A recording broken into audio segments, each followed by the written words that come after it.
Hey, good morning my dear friends and students. I am Sadhna and all of you enjoying mathematics and science with me.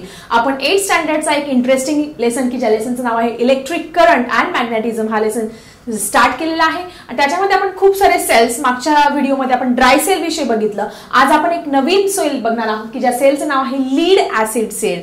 आता lead acid ह्या नावावरूनच समजेल की याच्यामध्ये काय use केलेलं आहे, लीड यूज केलेला आहे आणि एक ऍसिड पण यूज केलेला आहे. मग लीड म्हणजे काय तुम्हाला सगळ्यांना माहिती आहे. लीडचा फॉर्म्युला आहे पीबी, प्लंबम म्हणजेच लीड.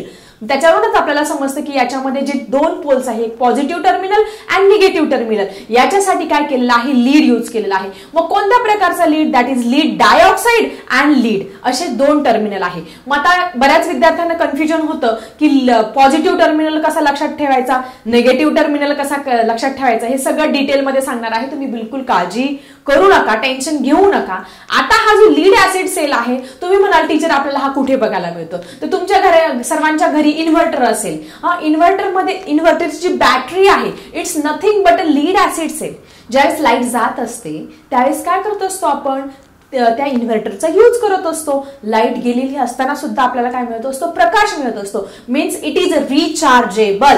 हा जे लीड ऍसिड सेल असतो काय असतो, रिचार्जेबल असतो. म्हणजे लाईट असताना आपण तो चार्ज करू शकतो आणि लाईट गेल्यानंतर त्याचा उपयोग हा करू शकतो. मग याच्यामध्ये याला लीड ऍसिड सेल का म्हणतात, कारण याच्यामध्ये एक प्रकारचं ऍसिड वापरलेलं आहे. मग कोणतं ऍसिड वापरलेलं आहे बाळांनो, that is it is nothing but sulphuric acid H2SO4. याच्यामध्ये सल्फ्युरिक ऍसिड नावाचं ऍसिड वापर. मग कॉम्पिटेटिव्ह एक्झाम मध्ये याच्यावरती नक्की प्रश्न विचारला जात असतो की लीड ऍसिड सेल मध्ये कुठल्या प्रकारचं ऍसिड वापरलं जातं, तर याच्यामध्ये वापरलं जातं सल्फ्युरिक ऍसिड. आणि दोन टर्मिनल्स, आता याच्यामध्ये लीड इलेक्ट्रोड असतो आणि एक लीड डायऑक्साइड असतो आणि एक लीड असतो. मग याच्यामध्ये पॉझिटिव्ह आणि निगेटिव्ह कसं लक्षात ठेवायचं, तर तुम्ही डायग्राम सुद्धा बघू शकता. इथे डायग्राम मध्ये तुम्हाला दाखवलेला आहे. जो ब्राऊन कलरचा आहे तो काय आहे, लीड डायऑक्साइड आहे. आणि जी ब्ल्यू कलरची जी पट्टी दाखवलेली आहे ती काय आहे, लीडची पट्टी आहे. 4.32 मध्ये ही डायग्राम दाखवलेली आहे. मध्ये 2 होल्ड्स वगैरे हे सगळं दाखवले बघा तुमच्या पुस्तकामध्ये. ही डायग्राम एक्झामसाठी खूप इम्पॉर्टंट आहे. मग आता याच्यामध्ये हे पॉझिटिव्ह निगेटिव्हच्या बाबतीत बऱ्याच विद्यार्थ्यांचं कन्फ्युजन होतं. तर मग तुम्ही लक्षात ठेवायचं, जी पॉझिटिव्ह असते, पॉझिटिव्ह कोणती आहे, लीड डायऑक्साइड, ज्याचं नाव मोठं आहे. लीड डायऑक्साइड काय आहे, 2 अक्षरी नाव आहे. ती काय ऍक्ट होते पॉझिटिव्ह. आणि दुसरं जे लीड आहे, ती लीड आहे ते निगेटिव्ह म्हणून ऍक्ट होत असतं. सगळ्यांना ट्रिक समजली. मोठं 2 अक्षरी नाव ते पॉझिटिव्ह लीड डायऑक्साइड आणि जे 1 अक्षरी नाव आहे ते निगेटिव्ह टर्मिनल म्हणून इथे ऍक्ट होत असतं. आणि त्याच्यामध्ये कोणतं सोल्युशन असतं, it having the sulphuric acid solution. The potential difference between these 2 diodes is 2 volt. म्हणजे यांच्यामध्ये पोटॅन्शियल डिफरन्स किती असणार आहे, 2 व्होल्टचा पोटॅन्शियल डिफरन्स. मग तुम्हाला परीक्षेला विचारलं जाऊ शकतो, what is the potential difference between 2 diodes of lead acid cell. किती असतो, तो असतो 2 व्होल्ट असतो. And due to the chemical reaction between all these, म्हणजे lead oxide, lead, sulphuric acid यांच्यामध्ये काय होत असते, केमिकल रिॲक्शन होत असते. केमिकल रिॲक्शन म्हणजे काय होत असते, H+ आयन तयार होत असतो आणि SO4 निगेटिव्ह हे आयन्स तयार होत असतात. आणि हे आयन्स तयार झाल्यानंतर ज्यावेळेस आपण काय करतो असतो, की ऑन करत असतो, जे बटन स्विच ऑन करत असतो आणि स्विच ऑन केल्यानंतर काय होत असतो, इलेक्ट्रॉनचा फ्लो होत असतो from the negative to positive. आणि अशा पद्धतीने ती बॅटरी चालू होत असते आणि तो बल्ब जो आहे तो बल्ब काय करत असतो, ग्लो करत असतो त्याच्यामधला, किंवा त्याच्यावरती आपल्या घरामधली सगळी इलेक्ट्रिसिटी ही चालू होत असते. So this is interesting lead acid cell. So students, these type of cells having large capacity to provide a large amount of electric current. म्हणजे मोठ्या अमाऊंट मध्ये जरी लाईट गेली असेल तर मोठ्या अमाऊंट मध्ये इलेक्ट्रिक करंट सप्लाय करण्याचं काम हे अशा प्रकारचे जे लीड ऍसिड सेल आहे ते करत असतात. मग कुठे वापरतात, कुठे तुम्हाला बघायला मिळतील हे lead acid cell, it is your cars. तुम्ही कार्सचे बॅटरीज कधी बघितल्या आहेत का, बघितल्या नसेल तर तुमची 4 व्हीलर असेल त्याच्यामध्ये पप्पांना विचारून बघा की कारची बॅटरी कशी आहे. ही कारची जी बॅटरी आहे, तुमच्या ज्या ट्रक्स आहेत, तुमची जी मोटरसायकल आहे, या सगळ्यांच्या मोठ्या मोठ्या ज्या बॅटरीज आहे, it is nothing but a lead acid cell. त्या बॅटऱ्या म्हणजे दुसरं तिसरं काही नाही, हे काय आहे, लीड ऍसिड सेल आहे.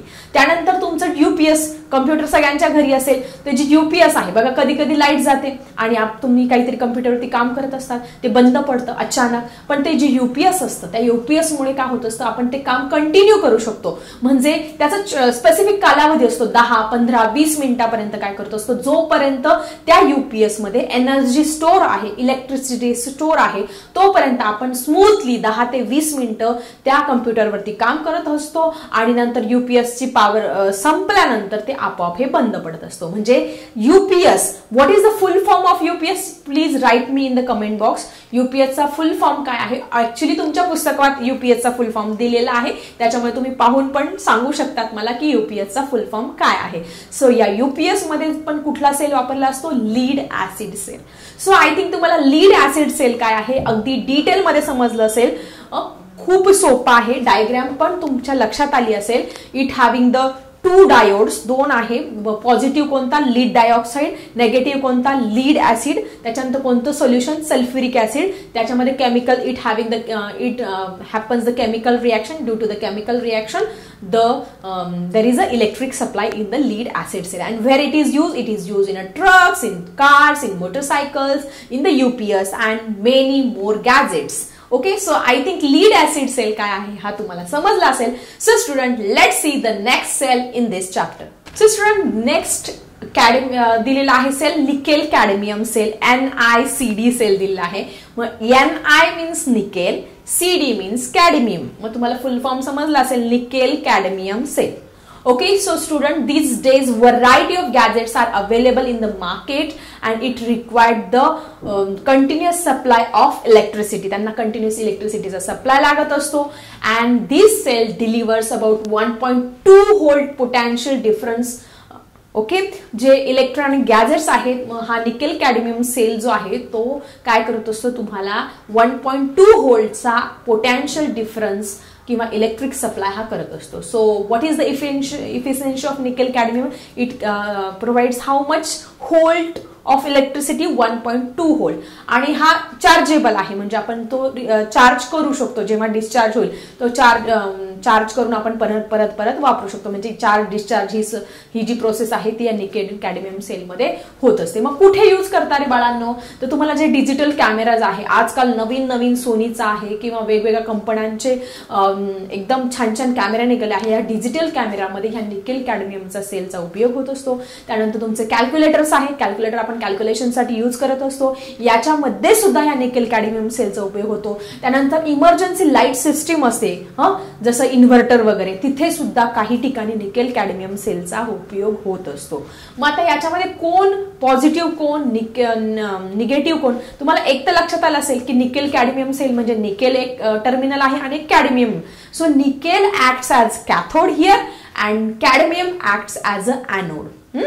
So I think nickel cadmium सेलची अगदी छोटीशी इन्फॉर्मेशन तुम्हाला दिलेली आहे, फक्त लक्षात ठेवायचं किती व्होल्टची लाईट प्रोव्हाइड करतो, 1.2 volt. And where it is use in a digital cameras, it is use in a calculators and it is use in a emergency light system.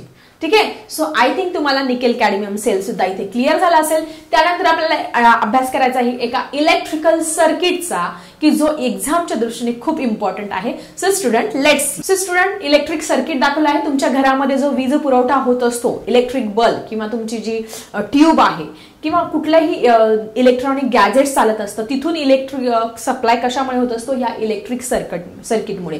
मग बघा तुम्ही हे इलेक्ट्रिक सर्किट डायग्राम तुम्हाला दिलेली आहे, एक्झाममध्ये हे डायग्राम विचारले जाईल. त्याच्यामध्ये काय केलं आहे, बल्ब दाखवलेला आहे, की दाखवलेली आहे, त्यानंतर बॅटरी दाखवलेली आहे, प्लस मायनस टर्मिनल दाखवलेले आहे. When we connect all these electric bulb, the key, the battery, and when we switch on the key, there is a flow of electric current from that electric circuit. Electric circuit ज्यावेळेस button on करणार त्या electric circuit मधून काय होणार आहे, electric current हा flow होणार आहे. And it is nothing but a flow of electron. हा काय आहे, इलेक्ट्रॉनचा फ्लो आहे. मग एक्झाम मध्ये तुम्हाला ही की कशाने दाखवणार आहे बघा, तुम्ही बघू शकता की जी आहे ती अशी एक अशी स्ट्रीप आणि एक अशा पद्धतीने दाखवणार आहे. बॅटरी कशाने दाखवणार आहे तुम्ही, प्लस मायनस, एक उभी मोठी रेष आणि एक छोटी रेष आणि बॅटरी. आणि बल्ब कशाने दाखवणार आहे तुम्हाला माहितीच आहे.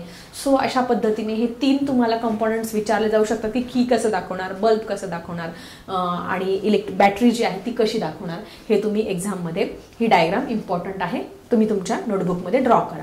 When we remove all the battery or the key, all these things, the bulb do not get blown because there is no supply of electricity. ज्यावेळेस आपण त्याची बॅटरीज काढून घेणार आहे तर काय होणार आहे, त्याला एनर्जी कुठून मिळणार, इलेक्ट्रिसिटी कुठून मिळणार आहे.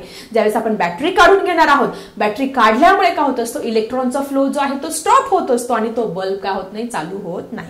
So this is all about electric circuit which is given in your text book. So student, एका ग्रीन बॉक्स मध्ये एक अजून तुम्हाला दिलेला आहे सेल, की ज्याचं सेलचं नाव आहे लिथियम आयन सेल. खूप इम्पॉर्टंट आहे जनरल नॉलेजच्या दृष्टीने. याच्यावरती क्वेश्चन पण विचारले जातात. This lithium ion cell is use in a modern equipment. For example, तुमचा लॅपटॉप की जो तुम्ही नेहमी यूज करताय, तुम्ही तुमचा स्मार्टफोन यूज करताय, या स्मार्टफोन मध्ये कोणत्या प्रकारचा सेल यूज करणार, असं जर तुम्हाला कोणी प्रश्न विचारला तर तुम्ही काय सांगणार आहात, की तुम्ही तुमचा स्मार्टफोन रोजच वापरताय, लॅपटॉप वापरताय, कुठला सेल वापरताय. So student, it is nothing but a lithium ion cell. कोणता उत्तर काय लिहिणार तुम्ही, की स्मार्टफोन असो, लॅपटॉप असो, कुठल्या प्रकारचा सेल वापरणार आहात. It's nothing but lithium ion cell. कशापासून बनलेला असतो, लिथियम या मेटल पासून बनलेला असतो. इट कॅन बी रिचार्जेबल, आपण परत रिचार्ज करू शकतो. and it gives more electrical energy can be stored in this cell as compared to the nickel cadmium cell. जो निकेल कॅडमियम सेल आपण अगोदर बघितला, की जो कॅमेराज मध्ये, कॅल्क्युलेटर मध्ये वगैरे सगळ्या ठिकाणी यूज करत होतो, त्याच्यापेक्षा जास्त एनर्जी स्टोर आपण या लिथियम आयन सेल मध्ये करू शकतो. सो आय थिंक तुम्हाला समजलं असेल. जो पहिला बघितला आपण which is nickel cadmium cell, आपण तो कॅल्क्युलेटर मध्ये यूज करू शकतो, कॅमेराज मध्ये यूज करू शकतो आणि इक्विपमेंट्स नंतर. आणि सगळ्यात महत्वाचा हा जो लिथियम आयन सेल आहे, it is use in smartphones and it is in the laptop. आणि त्याच्यानंतर आपण काय लीड ऍसिड सेल पण बघितला. लीड ऍसिड सेल आपण काय बघितलं, यूपीएस मध्ये, तुमच्या मोटरसायकल मध्ये, तुमच्या ट्रक्स मध्ये, वेगवेगळे जे व्हेकल्स आहे या सगळ्यांमध्ये लिथियम लीड ऍसिड सेल वापरत असतात. म्हणजे ट्रकमध्ये वगैरे, गाड्यांमध्ये लीड ऍसिड सेल वापरतात. त्याच्यानंतर दुसरा काय बघतात, निकेल कॅडमियम, हे कुठे वापरतात, कॅमेराज मध्ये, नंतर तुमच्या कॅल्क्युलेटर मध्ये, आणि सगळ्यात महत्वाचं लॅपटॉप मध्ये आणि स्मार्टफोन मध्ये विचारलं तर काय लिहिणार तुम्ही, लिथियम आयन सेल.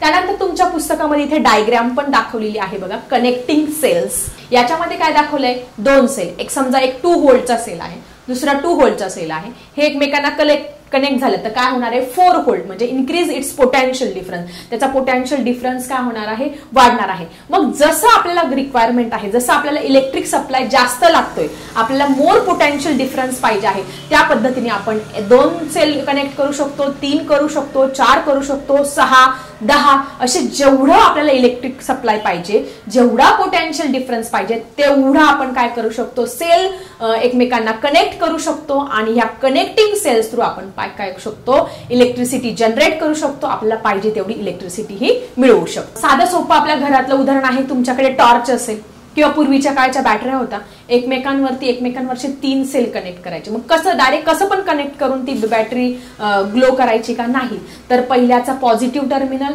दुसऱ्याचा निगेटिव्ह टर्मिनल, परत पहिल्याचा पॉझिटिव्ह निगेटिव्ह, परत पॉझिटिव्ह निगेटिव्ह, असे 3 किंवा 4 सेल जेव्हा एकमेकांवरती कनेक्ट व्हायचे, मग त्यावरती तो रेडिओ चालायचा, त्यावरती ती बॅटरी काय करायची, ग्लो, ते बॅटरी टॉर्च आपण चालू करायचो. सो अशा पद्धतीने 1 व्होल्ट आहे, 1 + 1 2, 2 + 1 3. सो अशा पद्धतीने 1 व्होल्टचे 3 जर सेल आपण एकत्र केले तर आपल्याला 3 व्होल्ट एवढा पोटेन्शियल डिफरन्स असलेली जी अरेंजमेंट आहे, म्हणजे कनेक्टिंग सेल्स, ही आपल्याला मिळणार आहे. So I think connecting cell काय आहे ही कन्सेप्ट तुमची इथे क्लिअर झाली. जेव्हा सेल एकमेकांशी कनेक्ट होतात, त्यांची ऍडिशन करून आपल्याला पोटेन्शियल डिफरन्स मिळत असतो, तेवढी इलेक्ट्रिसिटी मिळत असते. जास्त सेल केलं तर आपल्याला जास्त इलेक्ट्रिसिटीचा प्रोव्हाइड ही होत असते. कसा वाटला आजचा व्हिडिओ जरा कमेंट बॉक्समध्ये लिहायला विसरू नका. आणि तुमच्या काही शंका असेल तर नक्की कमेंट बॉक्समध्ये लिहा. सो चला भेटूया अशाच इंटरेस्टिंग टॉपिकसह नेक्स्ट व्हिडिओमध्ये. आता मी थांबते. Bye everyone.